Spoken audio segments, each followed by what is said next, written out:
एक राज्य में ताकतवर सेनापति था। वो राजा को बहुत प्रिय था। राजा उसकी बुद्धिमत्ता और ताकत से अच्छी तरह परिचित था। सेनापति देखने में खूबसूरत था। राजा की एक बेटी थी जो कि सेनापति से प्रेम करती थी। जब राजा को सेनापति और उसकी बेटी की बीच में प्रेम के विषय में जानकारी हुई तो राजा आग बबूला हो उठा। उसने सेनापति को फांसी की सज़ा सुना दी। सेनापति को जिस दिन फांसी होनी थी उस दिन सभी लोग इकट्ठे हो गए। सेनापति फांसी के तख्ते पर खड़ा रोने लगा। राजा ने कहा, जहाँ तक मैं तुम्हें जानता हूँ तुम निडर हो और राज्य ने कई युद्ध तुम्हारी वजह से जीते हैं। फिर मौत से तुम्हें इतना डर क्यों लग रहा है? सेनापति ने कहा, मैं आपके घोड़े को देखकर रो रहा हूँ। राजा ने कहा, मेरे घोड़े को देखकर रो रहे हो? भला क्यों? सेनापति ने कहा, असल में कुछ समय पहले मैंने एक घोड़े के विषय में पढ़ा था कि एक विशेष तरह के घोड़े को उड़ना सिखाया जा सकता है। मैं काफ़ी दिनों से उस घोड़े की तलाश में था, लेकिन आज आपके इन घोड़ों के बीच मुझे वो घोड़ा दिखाई दे रहा है जिसे उड़ना सिखाया जा सकता है। मेरी बदकिस्मती देखिए, आज ही घोड़ा मुझे दिखाई दिया और मेरा अंत समय आ गया। ये सुनकर राजा के मन में लालच जाग उठा। राजा ने सोचा, अगर सच में उड़ने वाला घोड़ा बन जाए तो पृथ्वी पर मेरी अलग पहचान होगी। दुनिया में मैं एकमात्र ऐसा राजा बन जाऊंगा जिसके पास उड़ने वाला घोड़ा होगा। राजा ने सेनापति से कहा, तुम्हारी फांसी की सज़ा टाली जा सकती है अगर तुम इसे उड़ने वाला घोड़ा बना दो, लेकिन तुम्हें ऐसा करने में कितना समय लगेगा? और तुम ये झूठ तो नहीं कह रहे हो ना? सेनापति ने कहा, मुझे 1 साल का समय लगेगा, तब घोड़े की ट्रेनिंग पूरी होगी और मैं आपसे झूठ कैसे कह सकता हूँ? मैं इसी महल में आपकी नज़रों के सामने ही रहूँगा।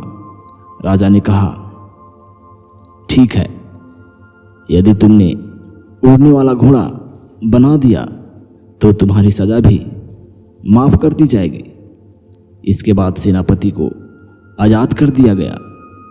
सेनापति ने घर जाकर अपनी माँ को सारी बातें बताई और कहा, माँ, मैंने अपनी जान बचाने के लिए राजा से झूठ कह दिया। ये सुन माँ रोती हुई बोली, पागल, 1 साल बहुत कम समय होता है। अब तुम हर रोज यही सोच सोचकर मरेगा कि मेरे दिन नज़दीक हैं।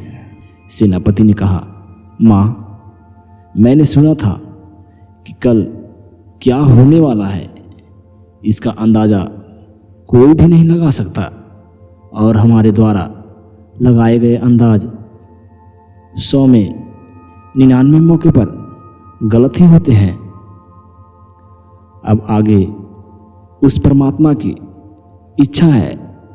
1 साल होने से पहले ही युद्ध में राजा की मौत हो गई और बीमारी की वजह से घोड़े की भी मौत हो गई और सेनापति को कुछ नहीं हुआ।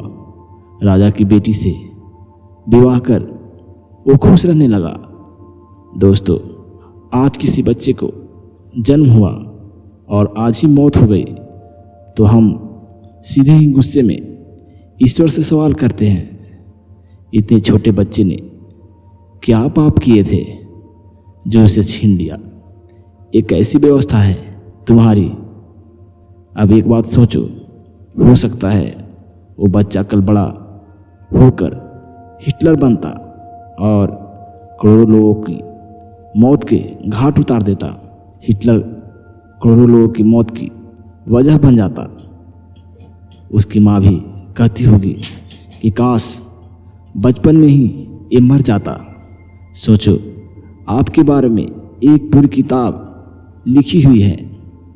पृष्ठ नंबर 50 पर लिखा है कि आप जिंदगी में 20 बार फेल होंगे। किताब में से पृष्ठ नंबर 50 आपको फाड़ कर दे दिया गया। आप उसे देखकर रोने लगे और ईश्वर को दोष देने लगे। आपने अपने बारे में पूरी किताब पढ़ी नहीं ना, तो फिर आप कैसे अपनी पूरी ज़िंदगी का अंदाज़ा लगा सकते हो? पूरी किताब पढ़ने के बाद ही आपको पता चलेगा कि आपकी किस्मत में क्या लिखा है। हम इंसान हैं, सुख और दुख हमारा स्वभाव है। हमारे साथ कुछ गलत होता है, हम भावुक होकर आगे तक का नहीं सोच सकते। लेकिन ईश्वर भावुक नहीं है, वो हमारी बुद्धिमत्ता की तरह नहीं सोचता। जो व्यक्ति व्यवस्था को स्वीकार कर लेता है वो मुक्त हो जाता है। दुख देना है तो दे, मंजूर है। सुख देना है तो दे, मंजूर है। फेलियर देना है तो दे, मंजूर है। किसी को दूर करना है कर, मंजूर है। क्योंकि ऐसी परिस्थिति में हम दिमाग नहीं लगा सकते कि अंत परिणाम क्या होगा। यदि आज रात मेरी या मेरे माता पिता की मौत लिखी है तो मैं क्या कर सकता हूँ? मुझे उनसे प्रेम है, लेकिन कुदरत की व्यवस्था मेरे प्रेम से थोड़ी ना बदल जाएगी। ये कुदरत ईश्वर की व्यवस्था है। हम जैसा साधारण लोग इस सच को स्वीकार नहीं कर पाते, लेकिन इसे स्वीकार करने वाला ही मुक्त हो पाता है। 100 बात की एक बात तुझे तो देना है, दे। जो लेना है ले। मैं अपनी तरफ से प्रयास करूँगा, बाकी तेरी इच्छा। इस विचारधारा से जीने वाला कभी दुखी नहीं हो सकता।